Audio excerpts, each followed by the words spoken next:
السلام عليكم، ازيكم عاملين ايه؟ يا رب تكونوا بخير. وصفة النهاردة من الوصفات السهلة البسيطة.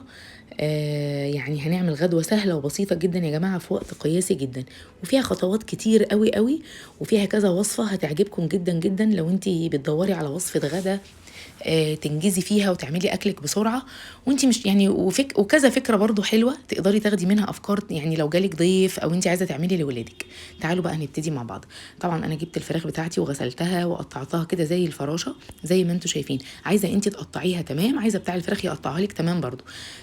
بعد ما غسلتها بقى ونضفتها ونشفتها كويس، معلقه كركم ومعلقه بابريكا مدخنه زي ما انت شايفه كده. وابدا بقى ايه، معلقه صغيره اللي هي بتاعه الشاي دي، من وشها ومن ظهرها معلقه ومعلقه. وابدا بقى كده اتبلها وادخل التتبيله بتاعتي كده ما بين العظم واللحم والجلد زي ما انتم شايفين، واحده واحده كده. تمام قوي.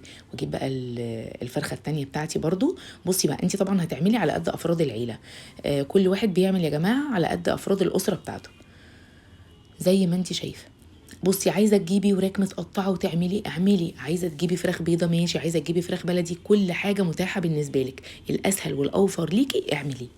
طبعا بعد ما تبلت الفراخ بتاعتي زي ما انتم شايفين كده، هسيبها حوالي نص ساعه في البابريكا المدخنه والكركم وهركنها على جنب. تعالوا بقى نحضر بقى تتبيله تانية للفراخ. هنجيب هنا بصلتين ونحط معلقتين زبادي. انا عايزه اقول لكم برضو ان الزبادي بيطري الفراخ قوي او اللحوم، وبيديه طعم كمان مميز. معلقه ملح وفلفل وتوم باودر وبابريكا برضو مدخنه والكركم. وهنا في عامل اساسي معايا مهم قوي يا جماعه، الحبهان او الهيل المطحون. زي ما انتم شايفين بقى كده. بصوا انا طحنته فريش يعني علشان يديني طعم قوي قوي.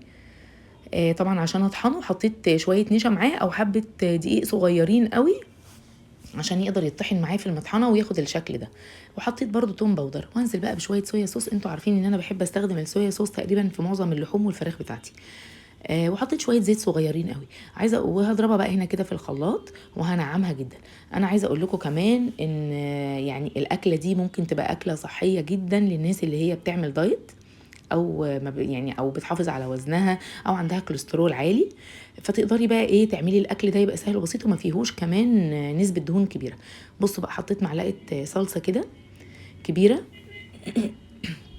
وابدا بقى اتبل الفراخ بتاعتي بكميه، اغمرها في البصل كويس قوي قوي. وابدا بقى ادخل كده البصل بتاعي وكل التتبيله اللي انا عملتها ما بين الجلد واللحم علشان تتبل ايه يعني كده بقوه كده، ويبقى ليها طعم وريحه حلوه قوي. الحبهان هنا كان حلو قوي ورائع ومديني ايه ريحه جامده قوي. انا حطيت تاني شويه بابريكا يا جماعه عشان يبقى لونها احمر. بصوا بقى، حطيت الفراخ هنا بتاعتي في صينيه، وغلفت الصينيه بورق فويل علشان طبعا الصينيه بتاعتي ما تتبهدلش. وحطيت كده شويه ميه في القاع يعني بتاع الصينيه، وهبدا اغلفها زي ما انتم شايفين وهحطها على النار. بصوا انا هاخدها الاول غلوه من فوق علشان تستوي بسرعه. طبعا احنا قلنا ان احنا النهارده بننجز وعايزين نعمل الاكل في اسرع وقت ممكن. جبت حله على النار وحطيت فيها معلقه زبده او معلقه سمنه اللي يريحك، عندك زبده حطي، عندك سمنه حطي، واحط عليها شويه زيت. هتبدا بقى كده يعني انا مستنيه طبعا الزبده بتاعتي تفك او تسيح شويه زي ما انتم شايفين كده. استنيت عليها وعليت النار شويه عليها. هحط هنا فصين مستكه وهستنى كده لغايه ما المستكه بتاعتي تدوب. بصوا بقى، المستكه هنا هتديني ريحه حلوه قوي. هنزل كده ببسله وجزر. طبعا انتوا عارفين ان احنا موسم الخضار اليومين دول، والخضار كله رائع يا جماعه. الشتاء كله خضار يعني ما شاء الله. بصوا لون البسله رائع. آم، فصين المستكه يا جماعه مع السمنه بدات ريحته تطلع كده، وحطيت كام فص حبهان برضو. بصوا بقى، انا هبدا بقى احط كده شويه حاجات كده عطريه للبسله تديني طعم حلو قوي. وحطيت عود قرفه اللي هي القرفه السيجار دي. بصوا بقى، هستنى طبعا على البسله كده تفضل تغلي شويه في الزبده ومعاها بقى طبعا كل الحاجات دي، المستكه والحبهان والقرفه. يا سلام، الريحه خطيره. طبعا عايزه اقول لكم لو عجبكم الفيديو ما تنسونيش باللايك والشير وسبسكرايب للقناه، ولو اول مره تشوفوني انا سهى. بصوا بقى، هنزل كده بقى بشويه رز. برضو الرز اعملي على قد يعني على قد العيله. انا عامله هنا حوالي كوبايتين رز، وده حوالي كيلو الا ربع بسله، او نص كيلو بسله، او نص كيلو وشويه زياده كمان. هبدأ بقى كده اقلب الرز بتاعي مع البسلة والجزر لغاية ما يتفلفل، اكنه رز عادي جدا. هفضل سايباه وافضل اقلبه لغاية ما يتفلفل يا جماعة، واحس ان الحباية اتغلفت بالسمنة والزيت كويس قوي، واحس ان حباية الرز مسكت نفسها. هبدأ بقى كده انزل بالمية بتاعتي، طبعا على قد يعني على قد الرز والبسلة اللي معايا. وانتي بتشربي الرز، شربي الرز عادي جدا اكنه رز بشعريه او رز ابيض، ما تزوديش مثلا عشان البسله، لا البسله هتاخد من سوى الرز والدنيا هتبقى تمام ويستوي معاكي. مش قادره اقول لكم بقى ريحه القرفه كمان مع يعني مع الحبهان والمستكه عامله ازاي، ريحته حلوه قوي قوي. صدقوني جربوا الوصفه دي هتعجبكم، وفي نفس الوقت اكله سهله وسريعه وبسيطه وملهاش حل. ولو دخل عليك ضيف برضو تقدري ان انت ايه يعني تعملي الاكله دي بسرعه بسرعه، في نفس الوقت انجزتي وعملتي الاكل اوام اوام. بصوا بقى، بصوا الرز بتاعي يا سلام، خلاص اتشرب. هبدا بقى كده اظبطه، اديته تقليبه واحده وهظبطه وغطيت عليه. تعالوا بقى نعمل بقى شويه عيش محمص كده. جبت عيش عادي البلدي بتاعنا، وابدا بقى كده ايه احمصه. يدي طعم، بصوا طعم مختلف، حاجه جديده.